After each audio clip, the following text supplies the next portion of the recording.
May iniimbestigahan na ang mga otoridad na posibleng sanhi ng salpukan ng pampasaherong eroplano at Black Hawk helicopters sa Amerika.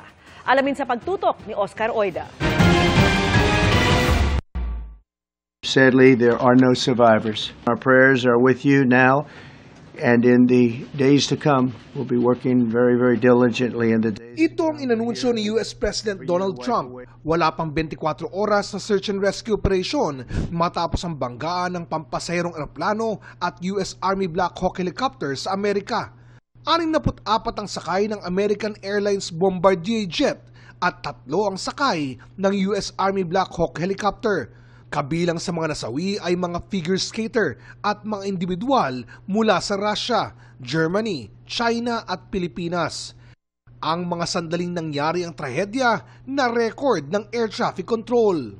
S2 CRJ in flight. S2 F1 is CRJ. Did you see that? Yep, we saw it. And everybody just hold your positions, please, on the field right now. I just saw a fireball and then it was just gone. I haven't seen anything since they hit the river, but it was a CRJ and a helicopter that hit. Patuloy pang inaalam ang sanhi ng insidente. Sabi ng militar, 200 feet ang maximum altitude para sa rutang tinatahak ng helicopter, pero posibleng mas mataas ang lipad nito. Ayon sa Reuters News Agency, nangyari ang banggaan nasa mahigit 300 feet sa ere, batay sa flight tracking website na Flight Radar 24. You had a airliner coming in, American Airlines. He was doing everything right. He was on track. And for some reason, you had a helicopter that was at the same height, obviously when they hit, but pretty much the same height, and going at an angle that was unbelievably bad. The military does dangerous things. It does routine things on the regular basis. Tragically, last night, a mistake was made. And I think the president is right. There was some sort of an elevation issue. Nakuha na ang cockpit voice recorder at flight data recorder ng pampasaherong eroplano. Inaasahang may mailalabas na preliminary report sa insidente sa loob ng 30 araw. Ayon sa Civil Aviation Authority of the Philippines, ang nangyaring banggaan sa Amerika, posible raw mangyari sa anumang airport sa mundo, maging sa Pilipinas, lalo kung hindi masusunod ang itinakdang ruta. Meron din daw dapat sinusunod na lateral at vertical separation.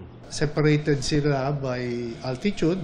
Kung ang isa ay nasa 1,000, yung isa probably nasa mga 500. So separated sila by 500 feet.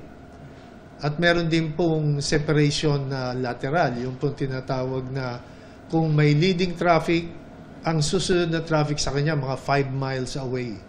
Ang NAIA at ang Villamor Air Base, pareho lang ang ginagamit na runway ng commercial planes at Air Force. One runway, one frequency, one language. So ibig sabihin po niyan, kapag sila ay nag-broadcast, lahat po ng traffic within the vicinity of that aerodrome, alam po nila kung ano ang nangyayari. Covered yan ang visual flight rules for day as well as night. And then, particularly dito sa helicopters natin, visual flight rules for day and night. And then, they're also trained for instrument flight rules. And then, meron pa tayong added training for night vision goggles flying. Kaya mahalaga raw na natitiyak ang mga kakayanan, hindi lang ng mga piloto, kundi maging ang mga air controllers. When it comes to technology, hindi naman po tayo behind talaga.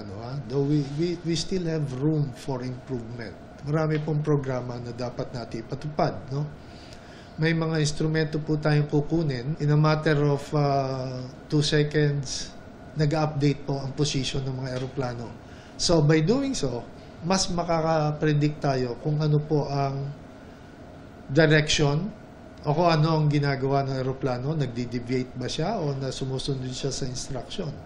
Para sa GMA Integrated News, Oscar Oida, nakatutok 24 oras.